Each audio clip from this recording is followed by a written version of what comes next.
నాకు తెలుసున్న ఆయనే ఏలినాటి శనిలోనే స్థానచలనం కలిగింది, మొత్తం సంసారం అంతా పట్టుకొచ్చి వేరే ఊరికి వచ్చాడు.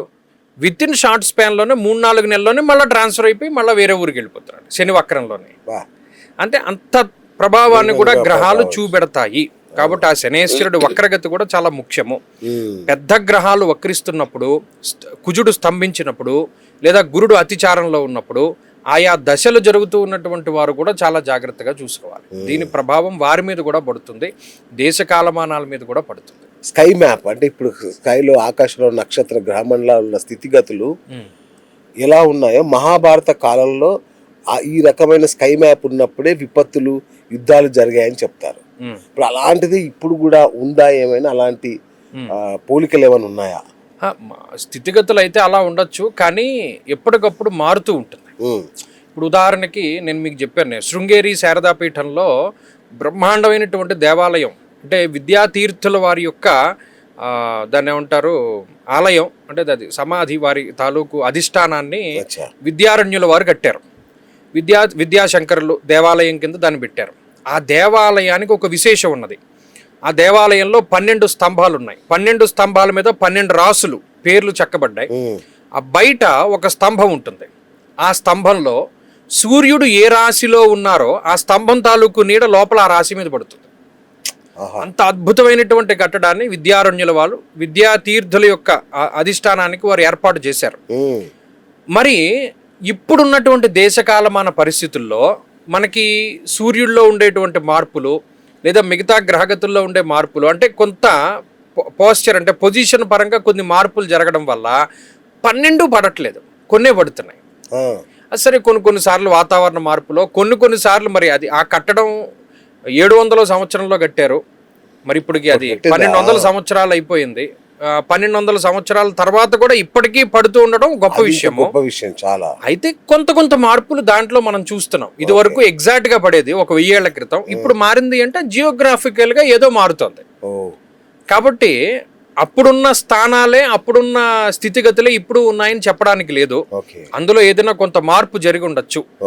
అయితే గ్రహగతుల్లో అంటే గ్రహాల యొక్క స్థానాదులు, ఉదాహరణకి రాహుకేతువుల మధ్యలో గ్రహాలు పడుతూ ఉండడం, కొంతమంది 400 సంవత్సరాలకు ఒకసారి వచ్చింది, 1000 ఏళ్ళకు ఒకసారి వచ్చింది అని చెప్తూ ఉంటారు. సో అటువంటివి ఏమైనా రిపీట్ అవ్వచ్చు. కానీ ఆ పోస్చర్ మీరు అన్నారే, ఈ స్థితిగతి, స్కై మ్యాప్ ఉన్నది ఏదైతే ఉన్నదో అది మారుతూనే ఉన్నది.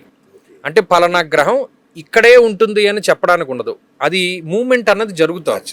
ఉదాహరణకు మన భూమే ఉంది, ఈ భూమి కొంత వంగి ప్రయాణం చేస్తుంది. ఆ వంపు అనేటువంటిది కూడా ప్రతి 72 సంవత్సరాలకి మారుతుంది. సో అందులో జియోగ్రాఫికల్ గా చాలా మార్పులు సంభవిస్తూ ఉన్నాయి. స్కై మ్యాప్ ఇప్పుడు కూడా మారుతూనే ఉన్నది, కొన్ని 100 సంవత్సరాలకు ఒకసారి అది అప్డేట్ అవుతుంది. మీరు యాగ నిర్వహణలో మీరు చాలా అద్భుతమైన వ్యక్తి. ఇప్పుడు మహారుద్ర యాగం చేయబోతున్నారు.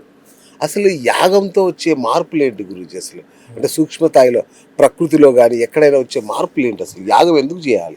యజ్ఞం కానీ యాగం కానీ మీరు భగవద్గీత చదివితే దాంట్లో చెప్తాడు ఒక శ్లోకంలో, మన భూమి నుండి నీళ్లు ఆవిరి రూపంలో పైకి ఎలా వెళుతున్నాయి, మళ్ళీ పైనుండి పర్జన్యలు అంటే మేఘాల రూపంలో భూమి మీదకి ఎలా వస్తున్నాయి, వచ్చిన తర్వాత పంటలోంచి అంటే ఆ పర్జన్యంలో ఉండేటువంటి శక్తి, మనలో ఉండేటువంటి ఆ పర్జన్య శక్తి భూమి మీద మొలకెత్తుతుంది, అన్నం గింజ కింద మారుతుంది.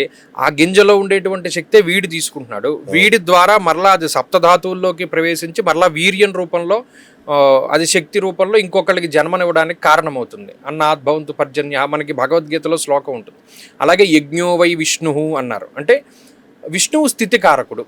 మనం ఇప్పుడున్నప్పుడు ఆ స్థితిని మనం కొనసాగించాలి అంటే, మనం సుభిక్షంగా సంతోషంగా ఉండాలి అంటే యజ్ఞయాగాది క్రతువులను చెయ్యమని చెప్పింది వేదం.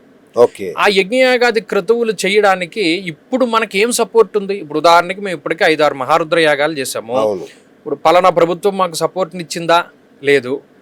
చాలా మందిని ఇలాగే ప్రైవేట్గానే మేము వెళ్ళి కలుస్తూ ఉంటాం. ఏమంటే పలానా బాబు మేము యాగం చేస్తున్నాం, మాకు ఏదైనా సహాయం చేయండి అంటే పాపం వారు ఉన్నంతలో చేస్తూనే ఉంటారు. కటాకటిగా మేము కూడా ఏమో మంచో చెడో మాకు మిగులో తగులో ఏదో ఒకటి చేస్తూ ఉంటాం. అయితే ఇది చేయడానికి గల కారణం ఏంటి అంటే యజ్ఞోవై విష్ణువు. ఆ యజ్ఞంలో అనేక రకాలైనటువంటి దేవతా స్వరూపాలకి ఆవిర్భాగాలని ఇస్తూ ఉంటాం. ఆవిర్భాగాలు ఎప్పుడైతే దేవతలకు అందుతాయో దేవతలు సంతుష్టులై వారు వర్షాలని సకాలంలో కురిపిస్తారు. దేవతలు సంతుష్టులైనప్పుడు పశుపక్షాదులు లేకపోతేనేమో పంటలు బాగా పండుతూ ఉండడము, లేదు ఇటువంటి దేశకాలమాన పరిస్థితుల్లో వైపరీత్యాలు వచ్చినప్పుడు మేము మహాసౌరయాగాన్ని చేసాం. ఎప్పుడు కరోనా టైంలో. ఎందుకు చేయవలసి వచ్చింది అంటే ఆరోగ్యం భాస్కరాదిచ్చేత్, ఆరోగ్యం కోసం కరోనా లాంటి దాన్ని నివారించడం కోసం మహాసౌరయాగాన్ని నిర్వర్తించడం జరిగింది. అంత కరోనా సమయంలోనూ మేమే చేసాము. ఆ తర్వాత ప్రతి సంవత్సరం మహారుద్రయాగం అని లేకపోతే ఇంకోటి ఏదో ఒక యాగాలు యజ్ఞాలు ఎందుకు చేయవలసి వస్తుంది అంటే ఆ భగవంతుడు సంతుష్టుడు అవుతాడు ఆ యాగాలు యజ్ఞాల పట్ల.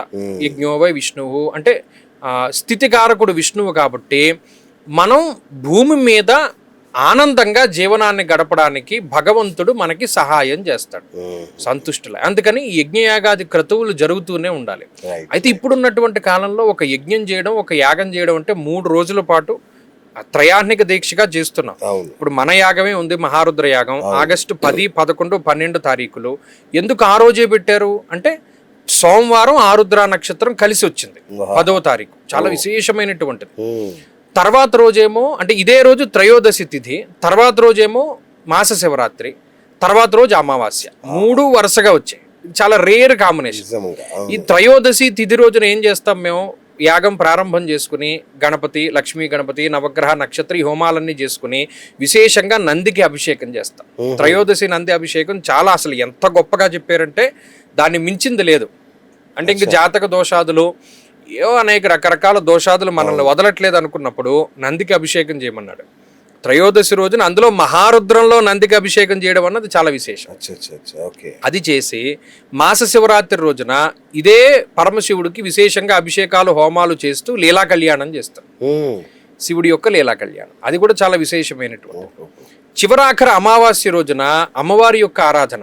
అమావాస్య రోజున చండీ హోమం చేస్తున్నాం. దశమహావిద్యా సహిత చండీ హోమము, మన్యుపాశుపతము, సుబ్రహ్మణ్య పాశుపతము, ఇటువంటి హోమాలన్నీ అంటే ఒక వ్యక్తి తన జీవితంలో ఎన్ని హోమాలు చేసుకోగలుగుతాడో అన్ని హోమాలని ఈ 3 రోజుల్లో మనం చేయడం జరుగుతూ ఉన్నది. చాలా ఖర్చుతో కూడి ఉన్నటువంటి కార్యక్రమం. ఇది ఒకడే ఎవడో చేసుకోలేడు. ఇన్ని లక్షల రూపాయలు అంటే 15 మంది ఋత్విక్కులు, కొన్ని వందల మంది జనం, రోజు అన్నదానం, పొద్దున టిఫిను, భోజనం, సాయంత్రం మళ్ళా భోజనం, శివుడు అభిషేక ద్రవ్యాలు, హోమ ద్రవ్యాలు, రావి సమిధలు అన్ని విశేషంగా సేకరించాలి.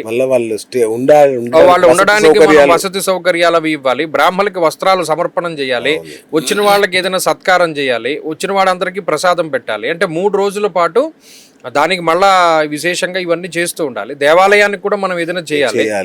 ప్లస్ ఇందులోనే అన్నాభిషేకం కూడా చేస్తాం శివుడికి విశేషంగా. అంటే శివుడు దేని పట్ల ప్రీతిని చెందుతాడో ఆయనే కర్మపాశాలని తెంపగలిగినటువంటి వాడు. ఆయన ఆరాధన చేస్తే ఇందులోనే సుదర్శన హోమాదులు అన్నీ అంటే పలానా విష్ణువే గొప్పవారు, శివుడే గొప్పవారు, అమ్మవారే గొప్పవారు అన్నది లేదు. అంతా ఒకటే పరబ్రహ్మం కాబట్టి శివుడికి చేస్తున్నాం, విష్ణుమూర్తికి. ఆ పరబ్రహ్మాన్ని ఏ రూపంలో ఆరాధన చేయాలో అన్ని రూపాల్లోనూ చేస్తాం. శక్తికి కూడా చేస్తున్నారు, చండీ హోమం కాబట్టి అదేమంటే ఇప్పుడు ప్రోత్సాహకాలు లేవు. మేము బాధపడే విషయం అది.